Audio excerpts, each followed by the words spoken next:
Hi everyone, it's Marian, and for today's video, I'm going to share with you how I got my Scindapsus plants to shingle. Thank you so much for joining me today, and Scindapsus is one of my favorite type of houseplants. So what I'm going to be sharing with you in this video is the Scindapsus plants that I have in my collection, maybe even share with you some of the care tips for the ones that I have, and also share with you how I got some of them to shingle and why I chose certain varieties of Scindapsus to shingle and others to just let them trail. So I'm really excited to share all of that with you, but before we get started, if you're new to my channel, hi, my name is Marian. Welcome to My Oasis Life, where I take you along my houseplant journey and share with you some of my tips and tricks along the way. I also create lifestyle content that is focused on sustainability, wellness, productivity, and also share with you some of my personal and travel vlogs here and there. So if those type of content interests you, please make sure to subscribe to my channel before the end of this video, and also give this video a like and comment down below. I would love to hear from you, and let me know what is your favorite Scindapsus houseplant or what is in your wish list. And if you know anything about me, I'm a Pothos girl, and that love of Pothos definitely extended to Scindapsus plants. What is now called Epipremnum used to actually be called Scindapsus plants, and if you actually go research some of the Scindapsus plants that are still classified as Scindapsus, you can still find them attributed as Pothos in some scientific journals. So that's just kind of like the history behind that. And for many popular Scindapsus houseplants, some of which are part of my collection, which I'm excited to share with you all, they are given common names as Pothos by their growers. So whether you think that's scientifically or technically correct, a lot of Scindapsus houseplants are still considered or referred to as Pothos within the houseplant community, myself included. So the very first one that I'm sharing with you is the Scindapsus Treubii Moonlight. And I think in my entire Scindapsus collection, this is the only one that is a Scindapsus Treubii. Everything else is a Scindapsus Pictus. And this one is also called the Sterling Silver Pothos, which was named by Costa Farms ever since they started mass producing this. And this used to be considered a rare uncommon Scindapsus, and I actually purchased this as part of an import order as well as from a local nursery before I got this one from either Costco or Home Depot. I can't remember. I did pay like almost $50 for a 2-leaf plant back then, but this one costs about like $20 if you can find it at a big box store or at Costco, since now they're mass produced by Costa Farms. And this looks a lot different from my other Scindapsus Pictus houseplants because the silver coloring of it is very sheer and rarely has any pattern to it. The only green that you could see is right down the blade of the houseplant. And compared to like Philodendron Heteroseum or Epipremnum aureum Pothos plants, the leaves of a Scindapsus is a little bit thicker compared to those. So this one, compared to those houseplants, does require a little bit less watering. So I don't water this as often as my Epipremnum or my Philodendron Heteroseum houseplants. And this one I choose to have trailing instead of let it shingle because it is multiple plants inside a pot, and really the decision on whether to make one plant shingle or one plant trail is purely arbitrary, and most of it is just for aesthetic reasons or practical reasons. And this one I have growing in its nursery pot that it came in. As you can see, roots are coming out, so it's probably due for a repot, and I just have it in this decorative pot that it came in, and I actually haven't repotted this ever since I've gotten it, so it might be due for a repot, but I think I'm just gonna keep it in the same pot as well because I'm not trying to upsize this any more than it currently is, especially now that we're heading towards the cooler season. But yeah, so that is the Scindapsus Treubii Moonlight. So the next Scindapsus plant that I have in my collection is kind of similar to the Scindapsus Treubii Moonlight, but this one is the Scindapsus Jade Satin. So compared to the rest of my Scindapsus Pictus plants, which can you peek back here, this one doesn't have variegation at all. It is mostly or completely green. Some of the leaves here, like you can see, there's like some like yellow variegation maybe, or it's just maybe just leaf damage, but overall it's just purely green leaf. And what's the funny thing about Scindapsus plants is regularly for other houseplants, the variegated version is the harder to find or more sought after. But with Scindapsus houseplant, this Jade Satin, which has no variegation at all, is the one that is considered more sought after and harder to find compared to the Scindapsus Pictus plants. And I can see why, because this is a gorgeous plant. It might be just all green, but it's not all green like an Epipanum plant. This has a little bit more character to it. Like I mentioned, the leaves are a bit thicker, and the leaves can also get really huge like this one over here. And this one I also plan on having trailing because I saw a trailing Jade Satin in one other person's Instagram or maybe YouTube video, and I think it looks good trailing. And I do have it in a self-watering pot, but as you can see, it definitely needs cleaning. And this works out for this one. And as mentioned earlier, Scindapsus houseplants, at least in my experience, don't require as frequent watering. But for the Scindapsus Jade Satin, being put in a self-watering houseplant works for it. But at first I was also kind of worried because the soil was moist all the time, and I was worried that the Scindapsus Jade Satin won't like it, because even though it has thicker leaves like other Pothos houseplants, it does prefer to be on the drier side. But so far it is working out for it. It's been in the self-watering planter for almost a year now, and it just makes it a lot easier care for me. I don't have to worry about constantly monitoring its water levels. Just when this one empties out, I just replaced it. Or when it looks dirty like this, as you can see, it's really time to like clean and replace the water. But yeah, that is the Scindapsus Jade Satin. So this is my favorite Scindapsus for the longest time, especially when I had this as a really huge houseplant, probably in the same size of pot as my Scindapsus Treubii Moonlight and my Jade Satin. But unfortunately, mine did suffer from root rot, so I had to like repropagate a lot of the leaves, and this is one of them. The other one is with my sister, and I really like this one because the leaves can get really huge. I did plant this outside for the growing season, so you can see there are holes in it, likely due to insects outside eating it, but Scindapsus do not get any fenestration at all. This is just damage from like insects or being grown outside. And when it comes to Scindapsus Pictus plants, they do tend to look almost similar. The differences in their variegation tend to be minute, so it just takes a little bit more of a trained eye or just a little bit more familiarity with the different Scindapsus Pictus plants to be able to tell them apart. So this is what a Scindapsus Pictus Exotica looks like. They tend to have larger leaves compared to the other Scindapsus Pictus, and it has a lot more of that mosaic silver variegation. And this one I am growing in soil in a 4-inch pot, and also giving it a cash bow, which I got from Plant House Alexandria.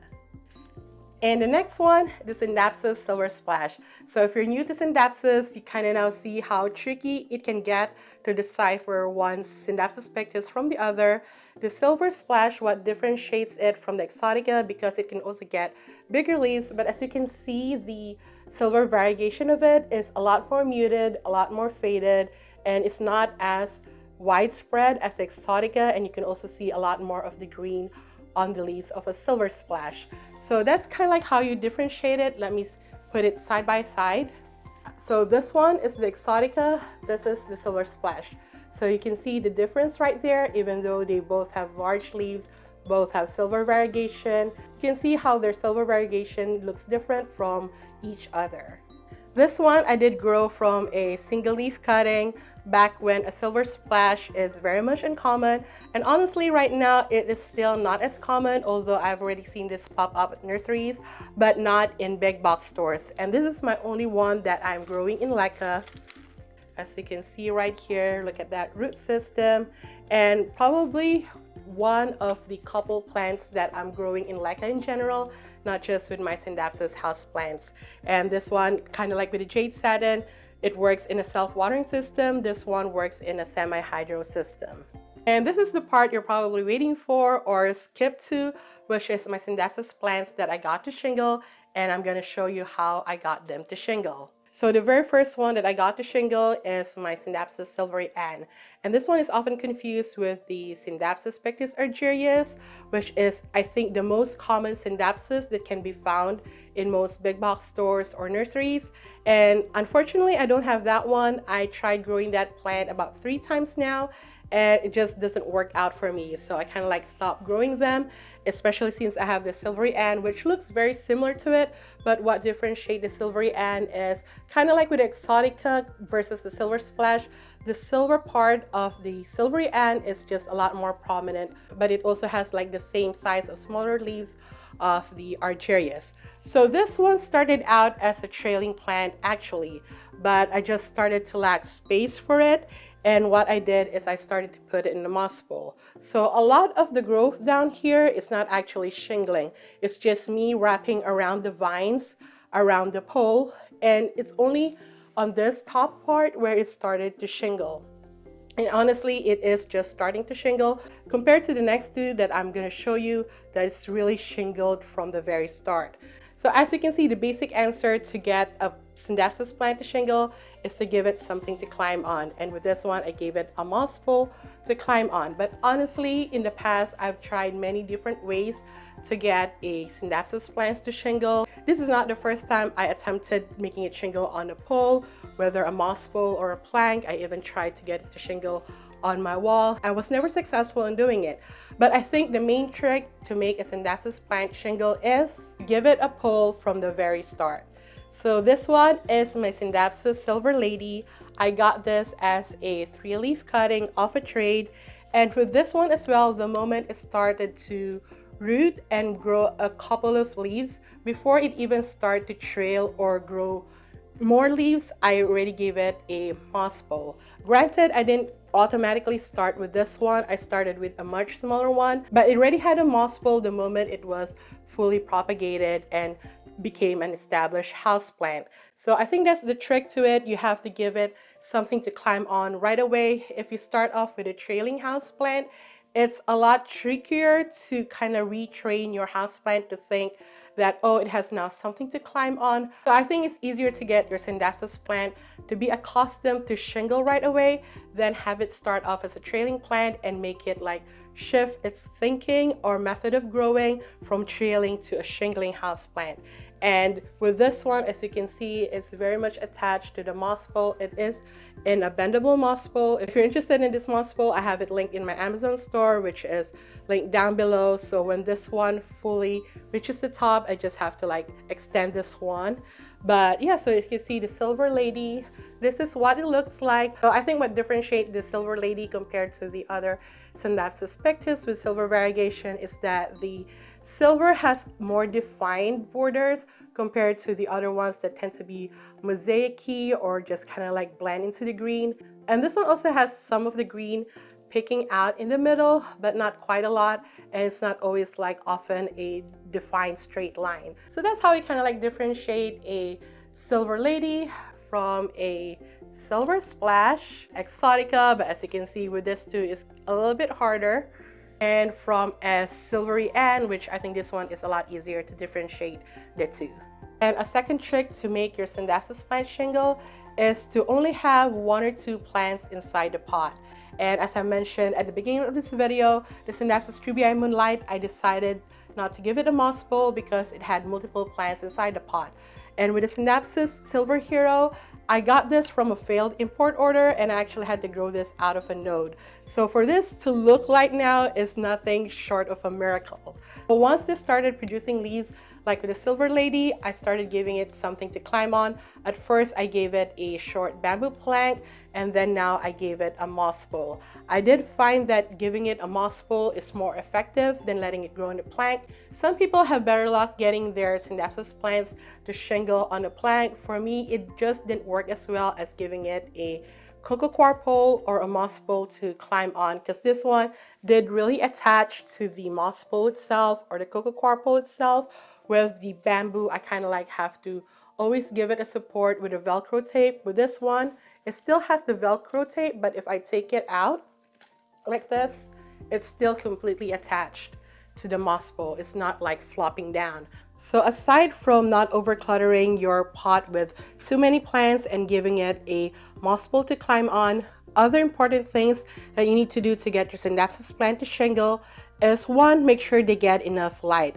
if they are trying to reach for light, it's not going to shingle like this. It would have huge gaps in between the leaves. So if you want something that is more compact and the leaves almost stack on top of each other, you have to make sure that your Scindapsus plant is getting a lot of light for it to shingle like this one. And when it comes to watering, you have to also water the moss bowl regularly, and also making sure that you are watering your plants on time.